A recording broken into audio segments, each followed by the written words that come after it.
என் இனிய உறவுகள் அனைவருக்கும் வணக்கம். நண்பர்களே, இன்னைக்கு நாம இந்த வருடத்தில் வரக்கூடிய தைப்பூச திருநாள் அன்று கோடீஸ்வர யோகம் ஏற்பட இருக்கும் மிக முக்கியமான 4 ராசிக்காரர்களை பற்றி தான் பார்க்க போறோம். ஆமா நண்பர்களே, இந்த வருடம் அதாவது 2026 பிப்ரவரி மாதம் 1ஆம் திகதி ஞாயிற்றுக்கிழமை அன்னைக்கு முருகப்பெருமானுக்கே உகந்த நன்னாளான தைப்பூச திருநாள் வர இருக்கு. அப்படி வரக்கூடிய தைப்பூச திருநாள் அன்று முருகப்பெருமானுடைய அதி தீவிர பார்வை கிடைக்கக்கூடிய 4 கிரகங்களின் ஆதிக்கம் பெற்ற மிக மிக முக்கியமான 4 ராசிக்காரர்களுக்கு கோடீஸ்வர யோகம் அப்படின்னு சொல்லப்படக்கூடிய குபேர யோகம், செல்வந்த யோகம் ஏற்பட்டு மிகப்பெரிய செல்வந்தர்களாகவும் பணக்காரர்களாகவும் மாற போறாங்களாம். அதனால தைப்பூச திருநாள் அன்று முருகப்பெருமானின் அருளால் கோடீஸ்வர யோகம் ஏற்பட்டு பணக்காரர்களாக மாற இருக்கும் அந்த 4 ராசிக்காரர்களும் யார் யார் அப்படிங்கிறது தான் இந்த பதிவில் தெள்ள தெளிவாக ஜோதிட ஆதாரங்களோடு பார்க்க இருக்கும். அதனால நண்பர்களே, வீடியோவை ஸ்கிப் பண்ணாம கடைசி வரைக்கும் முழுவதுமாக பார்த்து உங்களுடைய ராசிகள் இந்த பதிவில் இடம்பெற்றிருக்கா அப்படிங்கறத தெரிஞ்சுக்கோங்க.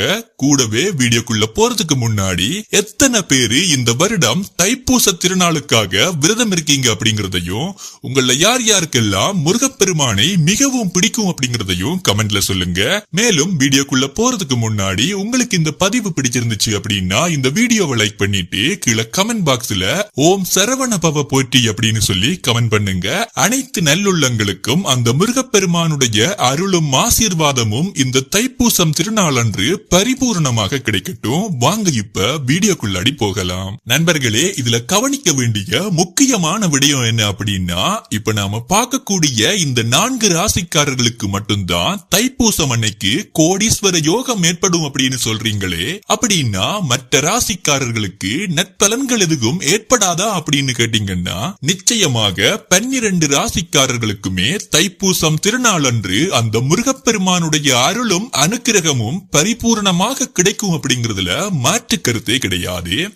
இருந்தாலுமே இப்ப நாம பார்க்க இருக்கும் இந்த 4 ராசிக்காரர்களுக்கும் தைப்பூசம் திருநாள் அன்று முருகப்பெருமானுடைய ஆதிக்கமும் பார்வையும் சற்றே வலுவாக கிடைக்க இருப்பதால் இவர்களுக்கு இந்த மாதிரியான செல்வந்த யோகங்களும் கோடீஸ்வர யோகங்களும் ஏற்படுவதற்கான வாய்ப்புகள் அதிகமாகவே இருக்குதாம். அதே சமயம் மற்ற ராசிக்காரர்களும் தைப்பூசம் திருநாள் அன்னைக்கு முருகப்பெருமானை மனப்பூர்வமாக வழிபட்டு வந்தோமேயானால் நிச்சயமாக நம்முடைய வாழ்விலும் சகல விதமான சௌபாக்கியங்களும் ஏற்படும் அப்படின்னு சொல்லியும் சொல்லப்படுது. நண்பர்களே, நாம முன்னாடியே பார்த்த மாதிரி முருகப்பெருமானுக்கு உகந்த நாளாகவும் முருக வழிபாட்டுக்கு ஏற்ற நாளாகவும் விளங்கக்கூடியதுதான் இந்த தைப்பூச திருநாள். பொதுவா இந்த தைப்பூச திருநாளுக்கு பின்னாடி ஏராளமான புராண கதைகளை சொல்றாங்க.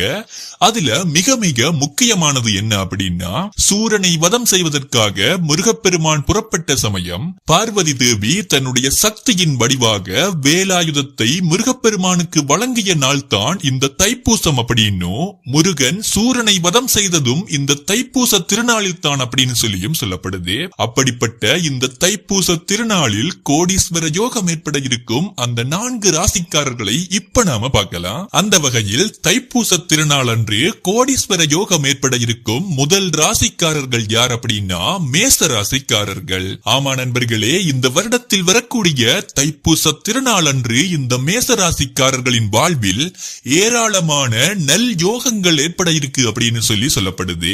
இது எதனால அப்படின்னா, நவக்கிரகங்களில் ஒருவரான செவ்வாய் பகவான் முருகப்பெருமானின் ஆதிக்கத்தில் இருப்பதால் முருகப்பெருமானுடைய பார்வை இந்த தைப்பூச தினத்தன்று இந்த செவ்வாய் பகவானுக்கு பரிபூர்ணமாக கிடைக்க இருக்காம்.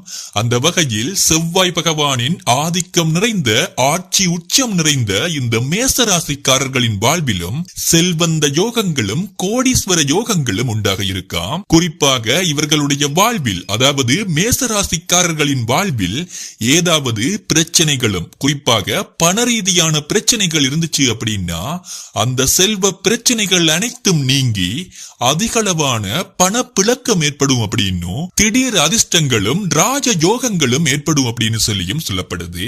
அதனால மேசராசியில் பிறந்த நபர்கள் இந்த தைப்பூச திருநாளை தவறவிடாமல் முருக வழிபாடு செய்து வந்தீர்களேயானால் மென்மேலும் உங்களுடைய வாழ்வில் சகல யோகங்களும் உண்டாகுமாம். அடுத்து 2வது ராசிக்காரர்கள் யார் அப்படின்னா நிச்சயமாக விருச்சிக ராசிக்காரர்கள். எதனால அப்படின்னா, நான் முன்னாடியே சொன்ன மாதிரி செவ்வாய் பகவானின் 2வது ஆதிக்கம் நிறைந்த ராசி அப்படின்னா அது இந்த விருச்சிக ராசி தான். அந்த வகையில் தான் இந்த விருச்சிக ராசிக்காரர்களுக்கும் இந்த வருடத்தில் வரக்கூடிய தைப்பூச திருநாள் அன்று முருகப்பெருமானுடைய அருளும் ஆசீர்வாதமும் பரிபூர்ணமாக கிடைக்க போகுதாம். அது மட்டும் இல்லாம நிச்சயமாக உங்களுடைய வாழ்வில் இது நாள் வரைக்கும் இருந்து வந்த பண பிரச்சனைகளும் கடன் தொல்லைகளும் உங்களை விட்டு அறவே ஓடோடி போகும் அப்படின்னு சொல்லியும், திடீர் அதிர்ஷ்டங்களும் ராஜ யோகங்களும் உங்களுடைய வாழ்விலும் ஏற்பட போகுது அப்படின்னு சொல்லப்படுது. அதே சமயம் உங்களுடைய தொழில் மற்றும் வியாபாரங்களில் அதிகமான லாபங்கள் ஏற்படுவது, உங்களுடைய வேலைகளில் முன்னேற்றங்கள் அதாவது ப்ரமோஷன்கள் கிடைப்பது போன்ற ஏராளமான நன்மைகள் இந்த தைப்பூசத்தையொட்டி உங்களுக்கு அமையும் அப்படின்னு சொல்லியும், உங்களுக்கு முருகப்பெருமானுடைய அருள் பரிபூர்ணமாக கிடைப்பதால் உங்க வாழ்வில் இது நாள் வரைக்கும் இருந்து வந்த முன்னேற்றத்திற்கான தடைகள் உங்களை விட்டு தகர்த்தெறியப்படும் அப்படின்னு சொல்லியும் சொல்லப்படுது. அதனால விருச்சிக ராசியில் பிறந்த அன்பர்கள் இந்த தைப்பூச திருநாள் அன்று முருக வழிபாடு செய்வது உங்களுடைய வாழ்விற்கு மென்மேலும் பலம் சேர்க்கும் அப்படின்னு சொல்றாங்க. அடுத்து 3வதா கும்பராசிக்காரர்கள். இந்த கும்பராசிக்காரர்களுக்கும் தைப்பூச திருநாள் அன்று முருகப்பெருமானுடைய முழு பார்வையும் கிடைப்பதால் நிச்சயமாக இவர்களுடைய வாழ்விலும் செல்வந்த யோகங்கள் உண்டாகுமாம். அதாவது பணத்தால் ஏற்படக்கூடிய எந்த விதமான தொந்தரவுகளும் உங்களை நெருங்காது அப்படின்னும், செல்வ செழிப்பு மிக்க ஒரு வாழ்க்கை உங்களுக்கு அமையும் அப்படின்னு சொல்லியும் சொல்லப்படுது. அதே சமயம் சொந்த வீடு மற்றும் சொந்த வாகனங்களுக்கான யோகமும் இந்த தைப்பூச திருநாள் அன்று உங்களுக்கு வாய்ப்பதற்கான அதிகப்படியான வாய்ப்புகள் இருக்குதாம். அதே சமயம் இந்த கும்பராசியில் பிறந்து இதுவரையிலும் திருமணமாகாம இருக்கக்கூடியவர்களுக்கும் அந்த முருகப்பெருமானின் அருளோடு இந்த வருடம் திருமணமாவதற்கான வாய்ப்புகளும் அதிகப்படியாக இருக்குதாம்.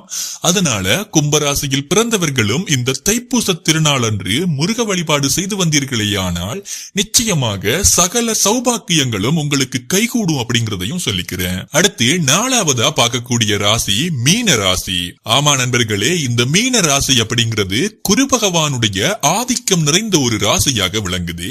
குரு பகவானுக்கும் முருகப்பெருமானுடைய ஆதிக்கம் பரிபூர்ணமாக கிடைப்பதால் குரு பகவானின் ஆதிக்கம் நிறைந்த இந்த மீன ராசிக்காரர்களுக்கு அதிகமான நன்மைகளும் கோடீஸ்வர யோகமும் ஏற்பட இருக்கு அப்படின்னு சொல்லப்படுது. அது மட்டும் இல்லாம இந்த மீன ராசிக்காரர்களுக்கும் முருகப்பெருமானுடைய ஆசீர்வாதம் பரிபூர்ணமாக கிடைக்குமா. அதனால மீனராசியில் பிறந்த நண்பர்களே, இந்த வருடத்தில் வரும் தைப்பூச திருநாளை சற்றுமே தவறவிடாமல் அன்றைய தினத்தில் நீங்க முருக வழிபாடு செய்து, அதாவது முருகன் கோவில்களுக்கு சென்று முருகனை நோக்கி பிரார்த்தனைகள் செய்து அர்ச்சனைகள் செய்து வழிபாடுகள் செய்து வந்தீர்களேயானால் நிச்சயமா இந்த தைப்பூசத்தோடு உங்களுடைய வாழ்க்கை மிகப்பெரிய உச்சத்தை அடையும் அப்படிங்கறதையும் இந்த இடத்துல நான் பதிவு செய்துக்கிறேன்.